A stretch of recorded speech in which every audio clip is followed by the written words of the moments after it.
Section 2. You will hear a radio programme giving parents advice about buying cots for their babies to sleep in. First, you have some time to look at questions 11 to 17.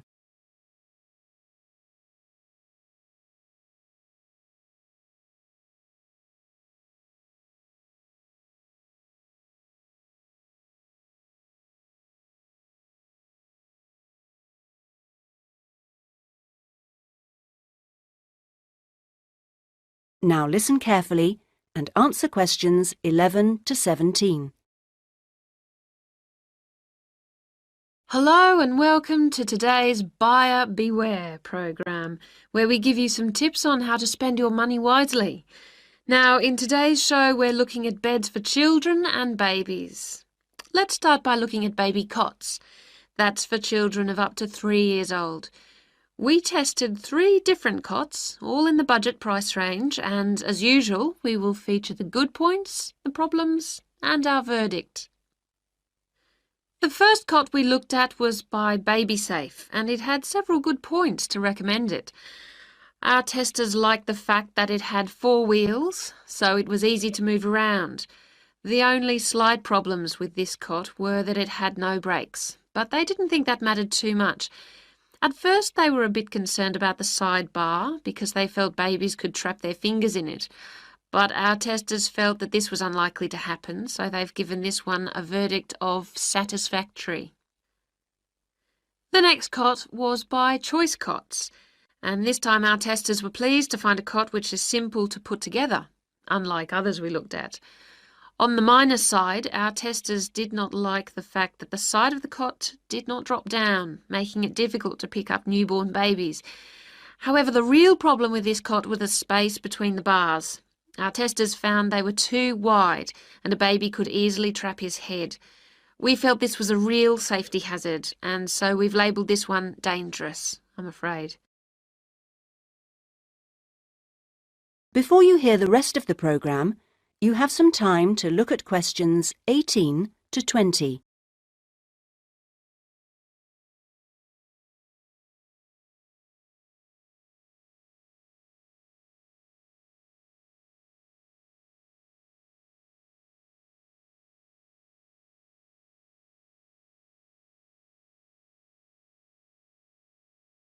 Now listen and answer questions 18 to 20.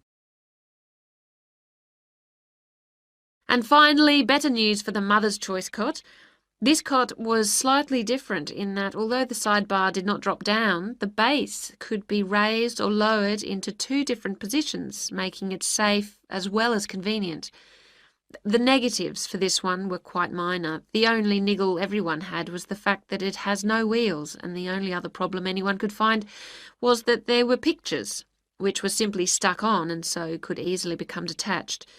The makers have now promised to discontinue this practice. As this cot will then be safe in every way, we have made the Mother's Choice cot our best buy. Congratulations, Mother's Choice.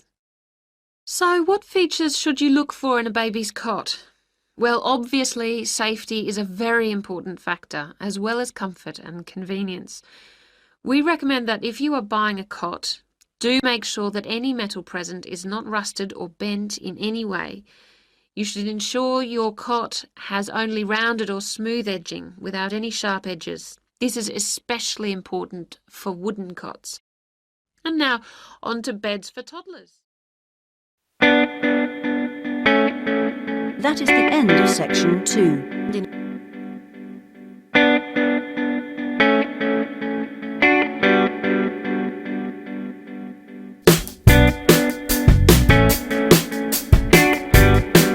Now turn to section 4.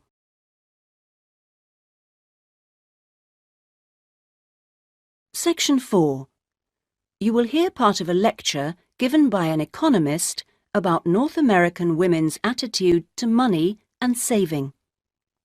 First, you have some time to look at questions 31 to 40.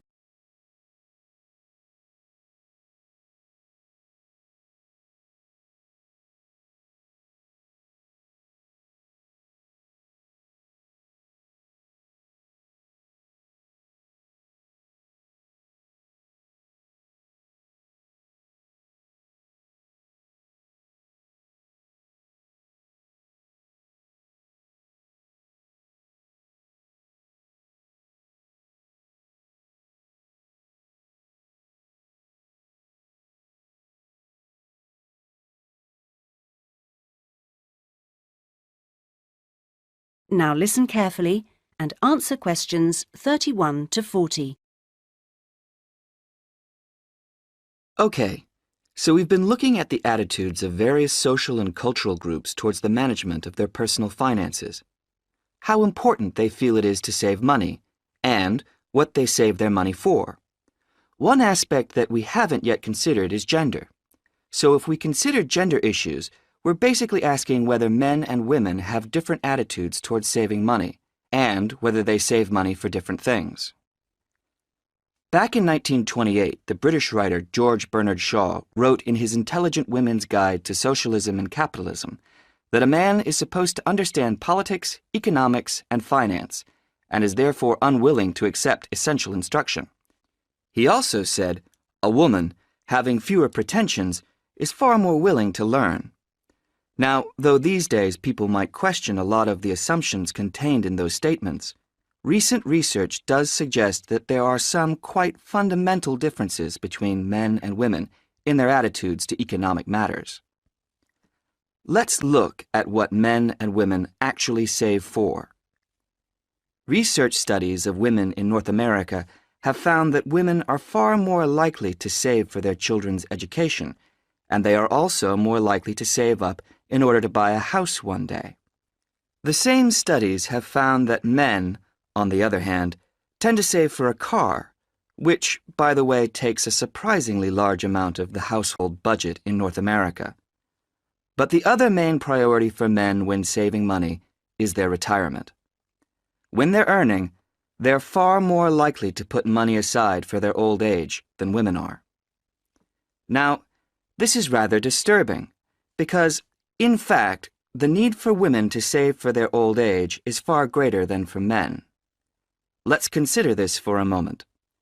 To start with, it is a fact that throughout the world, women are likely to live many years longer than men, so they need money to support them during this time.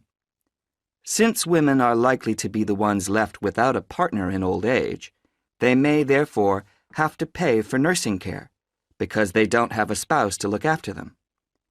Furthermore, the high divorce rates in North America are creating a poverty cycle for women. It is the divorced women who will most often have to look after the children, and thus they need more money to look after not just themselves, but others.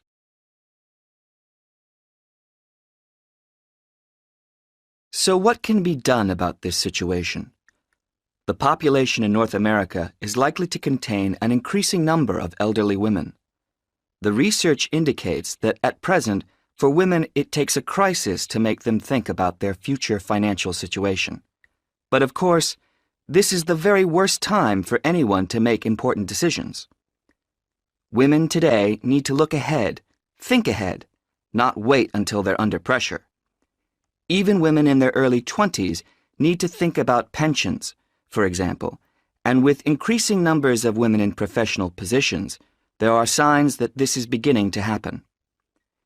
Then research also suggests that women avoid dealing effectively with their economic situation because of a lack of confidence.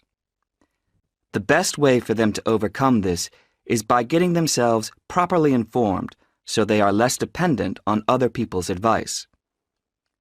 A number of initiatives have been set up to help them do this.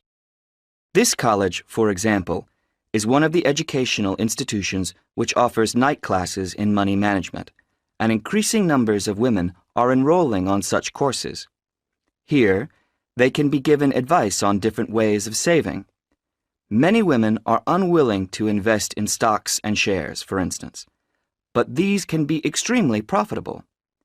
It is usually advised that at least 70% of a person's savings should be in low-risk investments. But for the rest, financial advisors often advise taking some well-informed risks. Initiatives such as this can give women the economic skills and knowledge they need for a comfortable, independent retirement. The increasing proportion of elderly women in the population is likely to have other economic consequences. That is the end of section 4.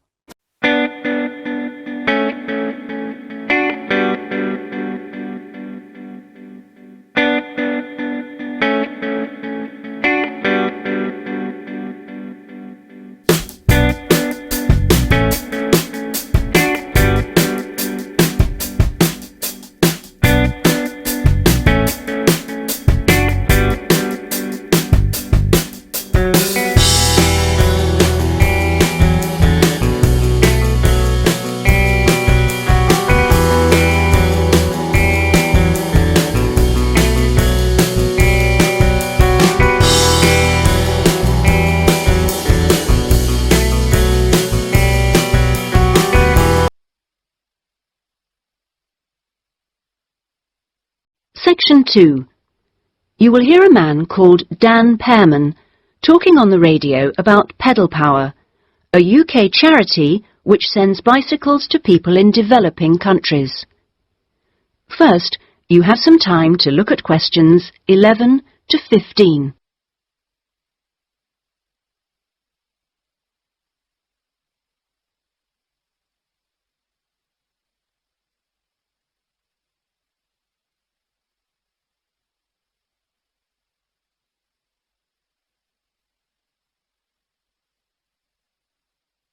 Now listen carefully and answer questions 11 to 15.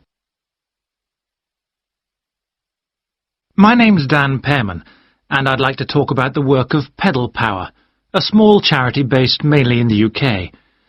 I'll be giving our contact details at the end, if anyone would like to find out more about how to support us.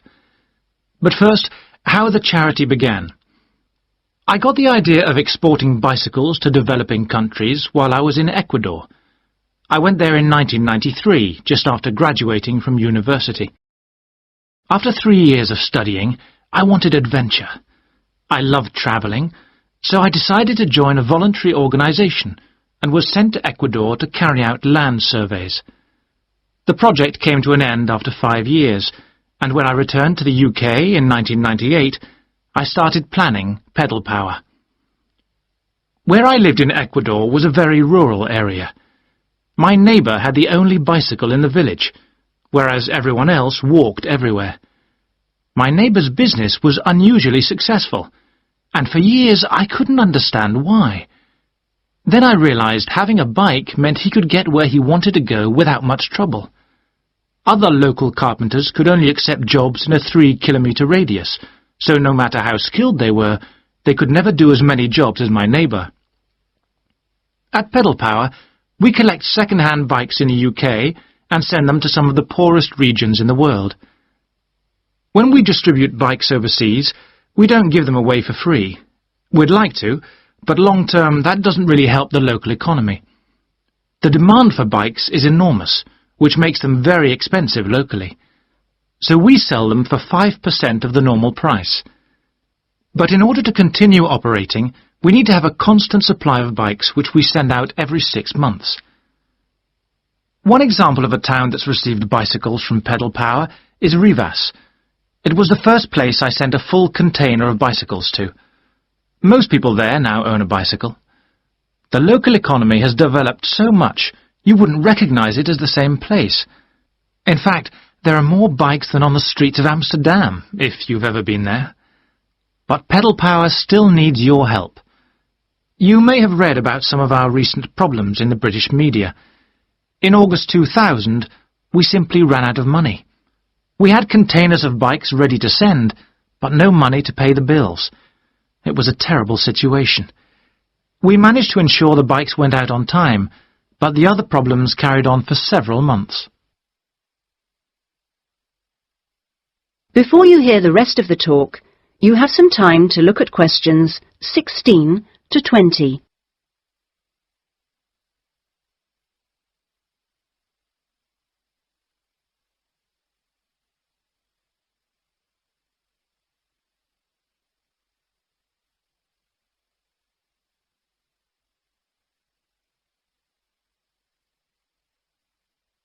Now listen and answer questions 16 to 20.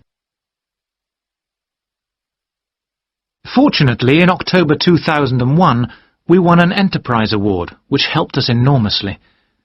We invested 15 of the £75,000 prize money to help secure our future. Winning the award helped raise our profile, and the money enabled us to pay all our shipping costs, which represent our greatest expense. Pedal Power changes lives. When someone gets a bicycle from us, they see a 14% increase in their income. We're currently looking to invest in computers so that our office staff can do an even better job. Because of our work, people in a number of countries now have a better standard of living. So far, we've provided 46,000 people with bikes. But we'd like to send more, at least 50,000 by the end of the year. Now, there are many ways in which you can support the work of Pedal Power. not just by taking a bike to a collection in your area. I should also like to say, if you do have a bike to donate, it doesn't matter what condition it's in. If we can't repair it, we'll strip it down for spare parts. Of course, to do that we always need tools, which are expensive to buy, so we welcome any that you can give. Also, you could help by contacting the voluntary staff at our offices. They'll be able to suggest activities you could organise to bring in funds for us. People do all kinds of things, including, of course, sponsored bike rides. Also, we're always interested to hear of other places that would benefit from receiving a consignment of bikes, and welcome suggestions from people who've been to developing regions on their travels. We hope that by talking on radio programmes like this, we will be able to raise public awareness, which will lead to government organisations also giving us regular financial support, something that we really need. If you'd like some more information about where to donate an old bicycle, or offer help in other ways, please contact us on 019. That is the end of section 2.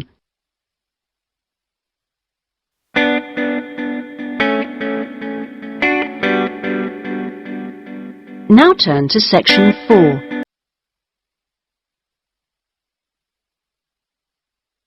Section 4. You will hear a talk about scientific research in the continent of Antarctica. First, you have some time to look at questions 31 to 40.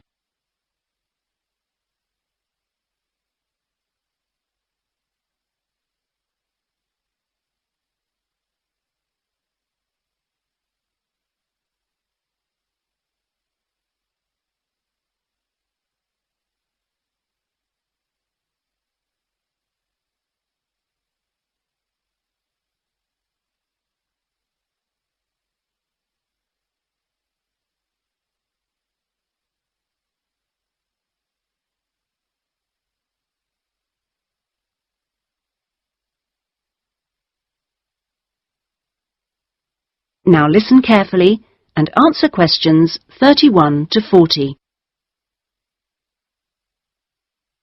Tonight I'm going to talk to you about that remarkable continent, Antarctica. Remote, hostile, and at present uninhabited on a permanent basis. For early explorers, it was the ultimate survival contest. For researchers like me, it remains a place of great intellectual challenge, while for the modern tourist, it's simply a wilderness of great beauty. First, some facts and figures. Antarctica is a place of extremes, the highest, coldest, and windiest continent, and over 58 times the size of the UK. The ice cap contains almost 70% of the world's fresh water and 90% of its ice. But with very low snowfall, most of the continent technically falls unbelievably into the category of desert. Huge icebergs break off the continent each year, while in winter, half the surrounding ocean freezes over, which means its size almost doubles. Research and exploration has been going on in Antarctica for more than 200 years, and has involved scientists from many different countries who work together on research stations. Here, science and technical support have been integrated in a very cost-effective way. Our Antarctic research program has several summers-only stations and 2 all-year-round ones. I was based on one of the all-year-round ones. The research stations are really self-contained communities of about 20 people. There's living and working space, a kitchen with a huge food store, a small hospital, and a well-equipped gym to ensure everyone keeps fit in their spare time. The station generates its own electricity and communicates with the outside world using a satellite link. Our station, 01, had some special features. It wasn't built on land, but on an ice shelf, hundreds of meters thick. Supplies were brought to us on large sledges from a ship 15 kilometers away at the ice edge. Living in the Antarctic hasn't always been so comfortable. Snow buildups caused enormous problems for 4 previous stations on the same site, which were buried and finally crushed by the weight. Fortunately, no one was hurt, but these buildings became a huge challenge to architects, who finally came up with a remarkable solution. The buildings are placed on platforms, which can be raised above the changing snow level on legs which are extendable.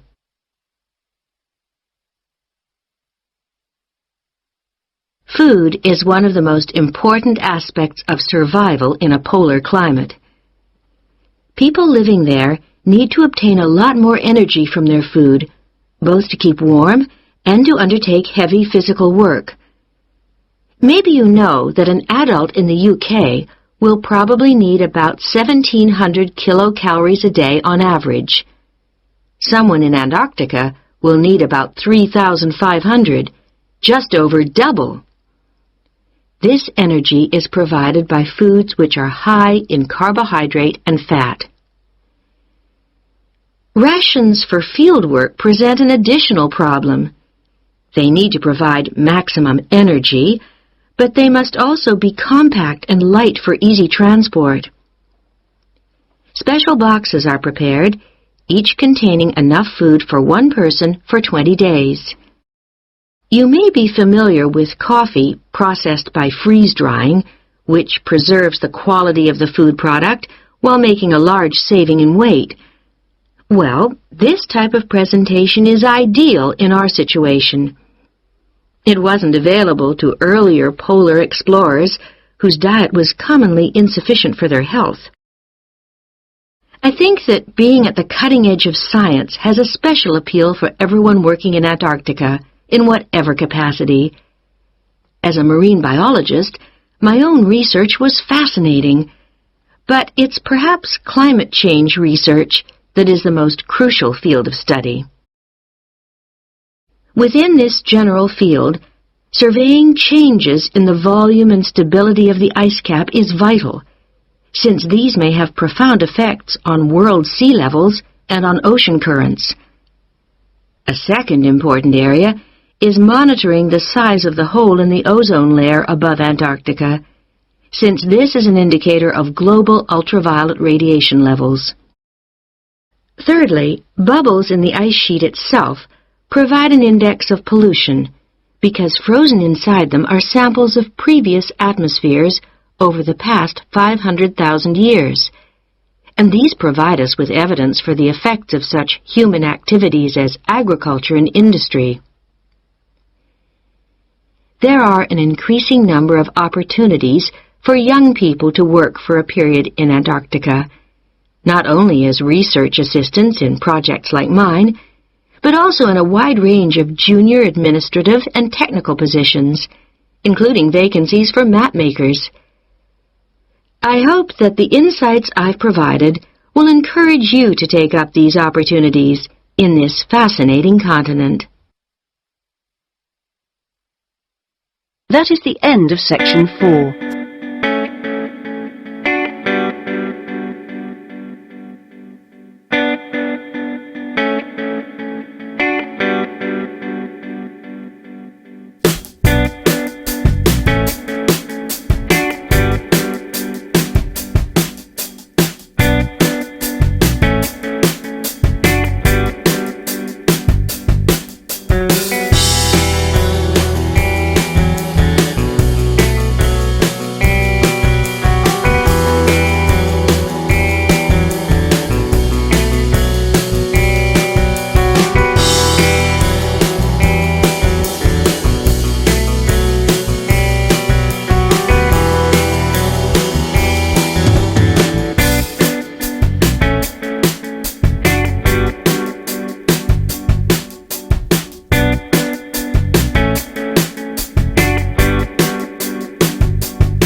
Section 2. You will hear an admissions officer from a UK university talking to a group of postgraduate students in a university abroad about applying for a place at his university. First, you have some time to look at questions 11 to 15.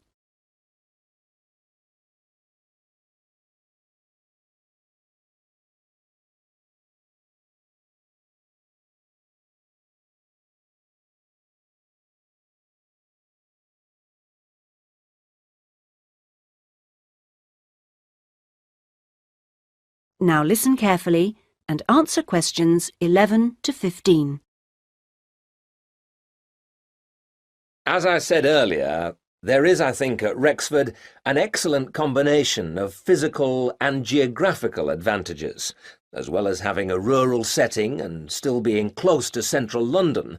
Something that will certainly be of interest to you is that Rexford is just 35 minutes from London Airport. At Rexford, we have a strong research capability. We came 7th out of in last year's research assessment, carried out by a government body, and did particularly well in your particular subjects, engineering and science. Actually, we got a top research grade of 5 for engineering, geography and computer sciences. One further point, and I know from talking to you individually that a number of you may be looking for some experience in industry after the course, is that all our science and engineering research departments have unusually close relationships with industry in the area. Anyway, that's enough sales talk from me. I'll just take a sip of this coffee that's just arrived, thank you, and then I'll say something about what actually happens when you apply. Right, now, if you do decide to make an application, what you do is send it directly to me in my department. I will then immediately send confirmation and the application process begins. And I'd like to say at this point that you shouldn't worry if this process doesn't work all that quickly. I mean, occasionally there are postal problems, but most often the hold-up is caused by references. The people you give as referees, shall we say, take their time to reply. Anyway, it's absolutely normal for this process to take 3 to 4 months. What I do in this period is keep in touch with you and reassure you that things are moving along. One of the ways we've devised to help you decide about applying, as well as later when you've been accepted, hopefully, is to put you in contact with, if possible, a student from your own country who is at present studying with us. What you can do is phone them up, we will of course liaise between you, and discuss your concerns with them. That way you can get an objective opinion of what you can expect if you come to live and study at Rexford.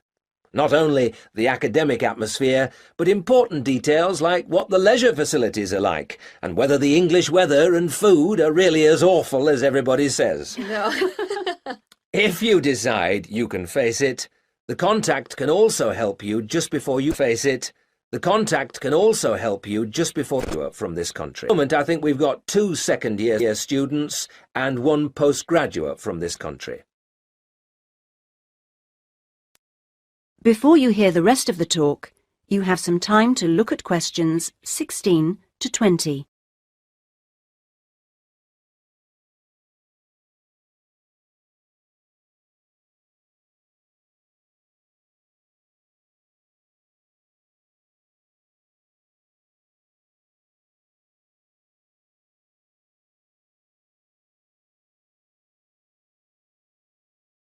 Now, to move on to the other concerns you expressed earlier. At a UK university, and at a time when you will be separated from your normal surroundings, and learning is the norm, which takes most students a while to adjust to, and at a time when you will be separated from your normal surroundings, and in most cases your family. This can be a difficult time. But remember that something like 25% of our student body are international students like yourselves, and that there are several organisations in the university and city whose main purpose is to offer help and ensure that your time with us is enjoyable and useful. 1 or 2 of you touched on the subject of accommodation earlier, so I'll just add a few points. It is the university's policy to give priority in the allocation of residence places to 3 categories, and those are visiting students, exchange students, and new postgraduate students. However, demand exceeds supply, so there is still a need to put your name down early for campus accommodation, particularly if your family is accompanying you. This means that the earlier you decide whether you want to study with us, and so get the procedure moving, the better it will be for everybody. Yes. What if you would prefer to live outside the university? If you're planning to live off campus, you've got to sort things out even earlier. As with everything in short supply, the good accommodation gets snapped up months before the beginning of term. In other words, if you're starting in October, you need to be thinking about it in June, or at the very latest July. So you do need to think very carefully about what you need, how much you can afford to pay well in advance. What you can't do is leave it until a few days before the start of term. The agencies in town are pretty good. It's just a matter of contacting them in good time. Of course, we have a full-time accommodation officer available to help all students. She'll get in touch with you when you're accepted. She's got plenty of contacts in the town and will deal with the agencies on your behalf. 1 or 2 of you asked me earlier about your level of spoken English. Obviously, most of you have already achieved a lot. I wish I could speak your language half as well. Having said that, though, I'm afraid the lecturers will make little or no allowance for the presence of non-native speakers in the audience. So anything you can do to improve your spoken English, even beyond the pretty high levels most of you have already reached, will help make your stay with us that bit more fun for you. Some extra practice before you arrive is worth more than, for example, private lessons afterwards when you won't really have time. Oh, and one last thing before I invite further questions. It's very important that you always... That is the end of section 2.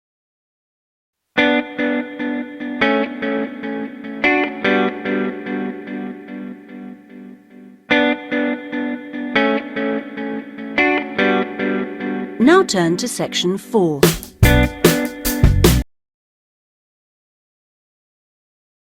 Section 4.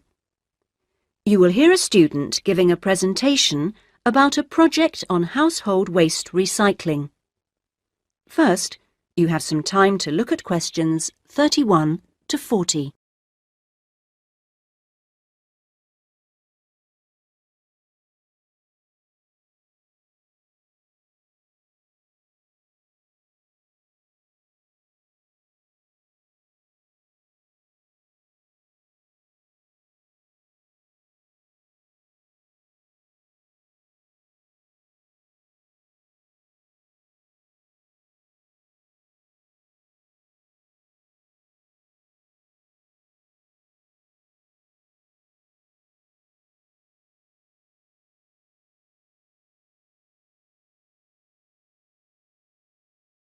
Now listen carefully and answer questions 31 to 40.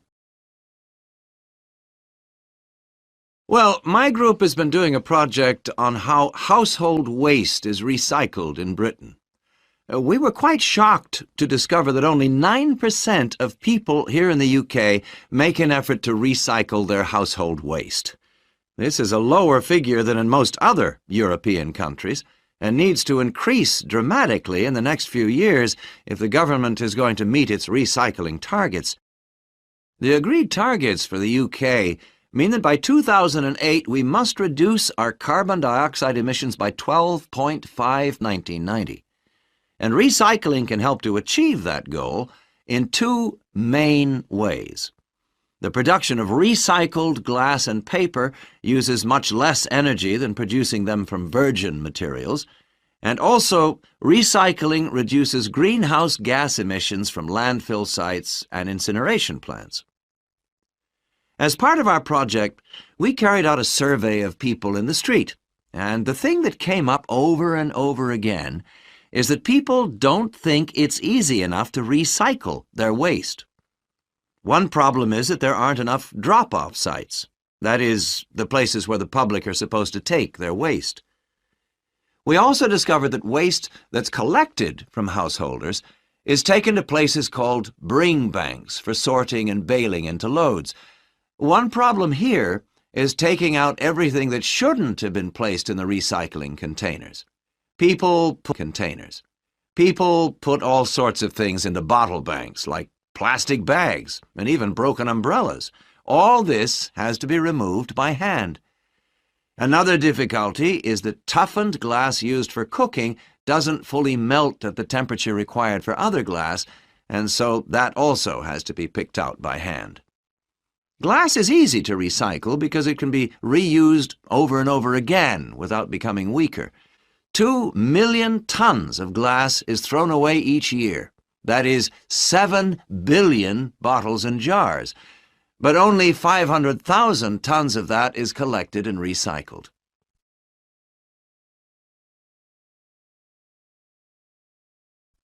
Oddly enough, half the glass that's collected is green, and a lot of that is imported, so more green glass is recycled than the UK needs.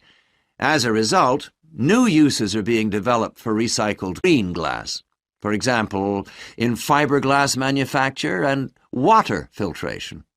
A company called CLF Aggregates makes a product for roads, and 30% of the material is crushed glass. For recycling paper, Britain comes second in Europe with 40%, behind Germany's amazing 70%. When recycling started, there were quality problems, so it was difficult to use recycled paper in office printers, but these problems have now been solved. And Martins, based in South London, produces a range of office stationery which is 100% recycled, costs the same as normal paper, and is of equally high quality. But this high quality comes at a cost in terms of the waste produced during the process. Over a third of the waste paper that comes in can't be used in the recycled paper, leaving the question of what to do with it. One firm, PaperSave, currently sells this to farmers as a soil conditioner, though this practice will soon be banned because of transport costs and the smell, and the company is looking into the possibility of alternative uses. Plastic causes problems because there are so many different types of plastic in use today, and each one has to be dealt with differently. Packrite recycles all sorts of things, from bottles to car bumpers, and one of its most successful activities is recycling plastic bottles to make containers which are used all over the country to collect waste. The Save a Cup scheme was set up by the vending and plastics industries to recycle as many as possible of the 3.5 billion polystyrene cups used each year. At the moment, 500 million polycups are collected, processed, and sold on to other businesses such as Waterford, which turns the cups into pencils, and Johnson & Jones, a Welsh-based firm, which has developed a wide variety of items, including business cards. Well, to sum up, there seems to be plenty of research going on into how to reuse materials. But the biggest problem is getting people to think about recycling instead of throwing things away. At least doing the research made us much more careful. That is the end of section 4.